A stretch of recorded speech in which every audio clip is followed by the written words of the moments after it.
بسم اللہ الرحمن الرحیم۔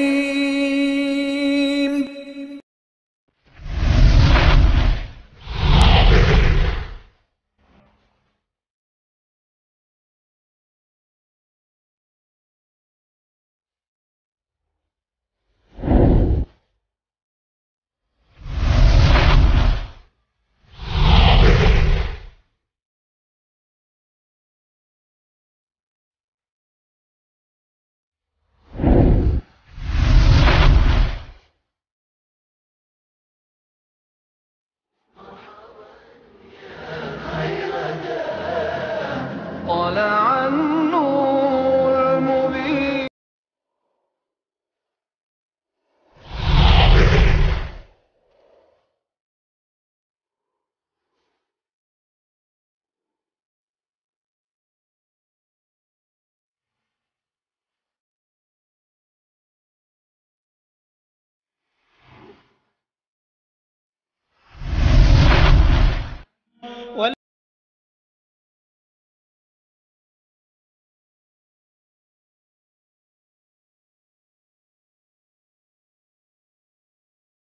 وَلَأَجْرُ الْآخِرَةِ أَكْبَرُ لَوْ كَانُوا يَعْلَمُونَ۔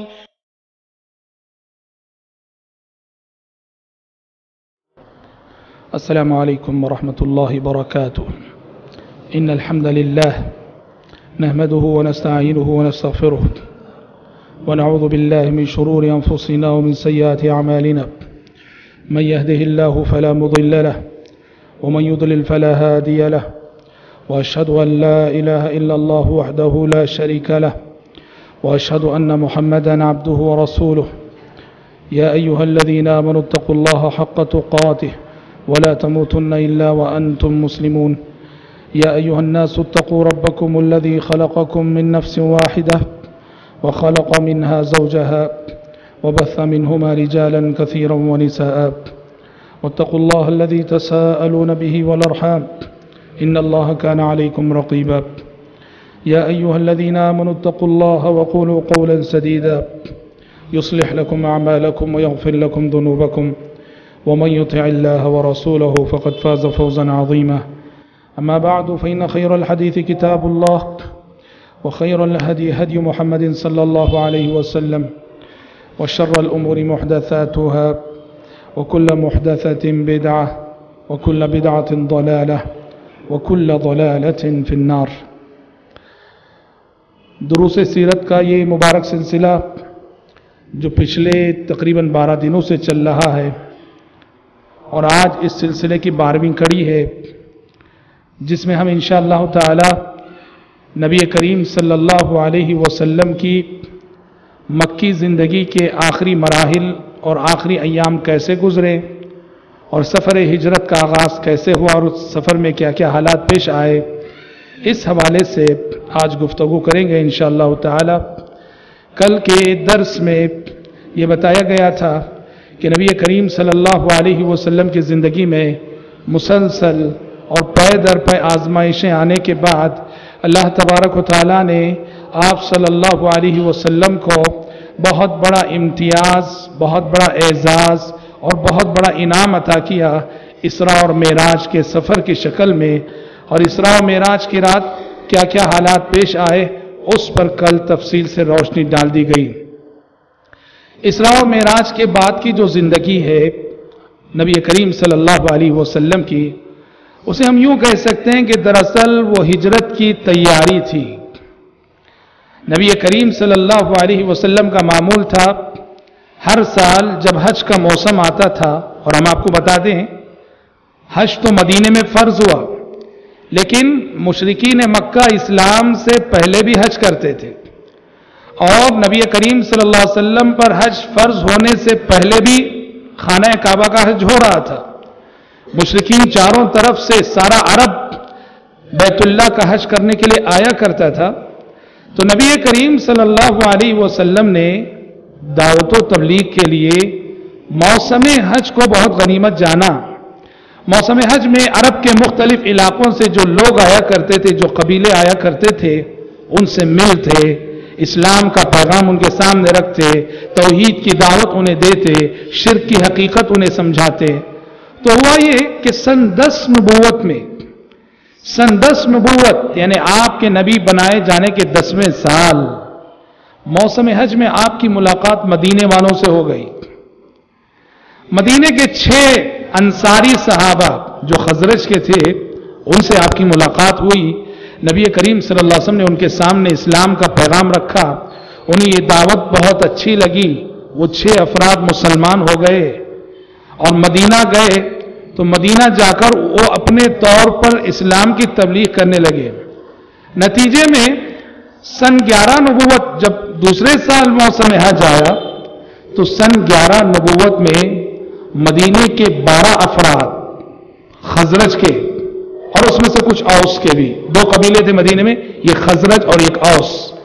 تو سن 11 نبوت میں خزرج اور اوس کے تقریباً 12 افراد انہوں نے نبی کریم صلی اللہ علیہ وسلم سے ملاقات کی، اسلام لائے. مینا کے قریب ایک جگہ تھی جس کا نام تھا عقبہ. عقبہ نامی مقام پر ان 12 افراد نے باقاعدہ آپ صلی اللہ علیہ وسلم کے ہاتھ پہ بیعت کی. بیعت کرنے کے بعد وہ مسلمان ہو گئے اور اس طرح حج سے وہ مسلمان ہو کر لوٹے. جب وہ حج کر کے مدینہ لوٹے تو نبی کریم صلی اللہ علیہ وسلم نے ان کے ساتھ ان کی تربیت کے لیے، چونکہ ابھی ابھی مسلمان ہوئے ہیں اور جو نو مسلم ہوتے ہیں، ریورٹس ہوتے ہیں، ان کی تربیت بہت ضروری ہوتی ہے. پیارے نبی صلی اللہ علیہ وسلم نے ان کی تربیت کے لیے ان کے ساتھ صحابی رسول مصعب بن عمیر رضی اللہ عنہ کو روانہ کیا. اب پیارے نبی کے مدینہ جانے سے پہلے ہی مدینے میں اسلام کی کرنیں پہنچ چکی ہیں. مدینے کے گھر گھر میں اسلام کے چرچے ہونے لگے. مصعب بن عمیر مدینے میں دعوت و تبلیغ کا کام کرنے لگے. نتیجہ یہ ہوا کہ سن 13 نبوت میں پھر جب حج آیا، سن 13 نبوت میں موسم حج میں مدینے کے تقریباً 75 لوگوں نے، جس میں عورتیں بھی شامل تھیں، 75 لوگ، 70 پر 5 افراد نے رات کی تاریکیوں میں مینا کے پاس اسی عقبہ نامی مقام پر چھپ کر نبی کریم صلی اللہ علیہ وسلم سے بیعت کی، اسلام لائے. پہلے سال 6 لوگ، دوسرے سال 12 لوگ، اور سن 13 نبوت میں 70 پر 5 لوگ مدینے کے آپ صلی اللہ علیہ وسلم کے ہاتھ پر بیعت کر کے مشرف اسلام ہوئے. اور پیارے نبی نے ان سے بیعت لی. کن باتوں پر آپ نے بیعت لی؟ کہا کہ جب میں تمہارے پاس آؤں گا سمع و طاعت، میری فرما برداری کرو گے، میری نافرمانی نہیں کرو گے. سارے مدینے والوں نے بیعت کی اس بات پر. آپ نے اس بات پہ بیعت لی کہ جب میں تمہارے پاس آؤں گا اور تمہیں دین کے لیے، اسلام کے لیے خرچ کرنے کا حکم دوں گا، بیعت کرو کہ تم خرچ کرو گے. سبوں نے بیعت کی کہ ہم آپ جب بھی حکم دیں گے خرچ کریں گے. آپ نے بیعت لی کہ وعدہ کرو، بیعت کرو کہ جب میں تمہیں امر بالمعروف اور نہی عن المنکر کا جب ماحول بنے، حالات، بھلائی کا حکم دینا، برائیوں سے روکنا، امر بالمعروف اور نہی عن المنکر کی بیعت کرو. سارے صحابہ نے بیعت کی. اس طرح حضرات پیارے نبی کے مدینہ جانے سے پہلے ہی الحمدللہ مدینے کے گھر گھر میں اسلام پہنچ چکا تھا. مدینے کے بہت سارے رؤسا، بہت سارے اشراف مسلمان ہو چکے. یہاں ایک چیز میں آپ کو بتا دینا چاہتا ہوں. یہ جو آپ سے سب نے بیعت لی، صحابہ نے جو آپ کے ہاتھ پہ بیعت کی، لوگ اسی بیعت سے دلیل لیتے ہوئے یہ جو سلسلے کی بیعت ہوتی ہے جسے تصوف کہا جاتا ہے، تصوف کی بیعت، صوفیزم کی بیعت، لوگ اس کے لیے دلیل لیتے ہیں. یاد رہے کہ یہ بیعت جو کسی پیر کے ہاتھ پہ ہوتی ہے، کسی شیخ کے ہاتھ پہ ہوتی ہے، یہ بیعت اور ہے، اور یہ بیعت اور ہے جو آپ صلی اللہ علیہ وسلم لیا کرتے تھے.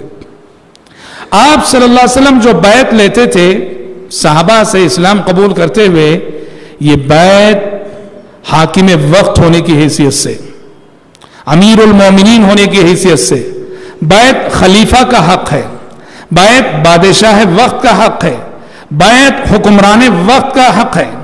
جو بھی مسلمانوں کا خلیفہ بادشاہ حکمران ہوتا ہے اس کا حق ہے کہ اس پہ بیعت کی جائے، اور چنانچہ آپ دیکھتے ہیں بادشاہوں کے ہاتھ پہ آج بھی بیعت ہوتی ہے۔ یہی وجہ ہے کہ آپ دیکھیں گے مکے میں پیارے نبی صلی اللہ علیہ وسلم بیعت نہیں لیتے تھے۔ مکے میں جو لوگ اسلام لاتے تھے، مکے میں اسلام لانے والوں سے پیارے نبی بیعت نہیں لیتے تھے، بلکہ پیارے نبی صلی اللہ علیہ وسلم نے بیعت مدینے میں شروع کی۔ مدینے میں جو بھی اسلام لاتا اس سے بیعت لیتے، مکے میں نہیں لے۔ کیوں؟ مکے میں آپ نے بیعت کیوں نہیں لی اور مدینے میں بیعت کیوں لے رہے ہیں؟ اس لیے کہ مکے میں آپ کے پاس حکومت نہیں تھی، اقتدار نہیں تھا، اختیار نہیں تھا، آپ کی حیثیت حاکم وقت کی نہیں تھی، اس لیے آپ نے وہاں بیعت نہیں لی۔ ہاں، مدینہ پہنچنے کے بعد آپ کو حکومت ملی، اقتدار ملا، اختیار ملا، آپ امیر المومنین بنے، وہاں آپ صلی اللہ علیہ وسلم اس حیثیت سے بیعت لیا کرتے تھے۔ یہ جو بیعت آپ پوچھیں گے یہ تو مکے ہی میں ہوئی تھی، بیعت العقبہ جو سن 11 نبوت کی بیعت، 12 نبوت کی بیعت، 13 نبوت کی بیعت، یہ تو مکے ہی میں ہوئی تھی۔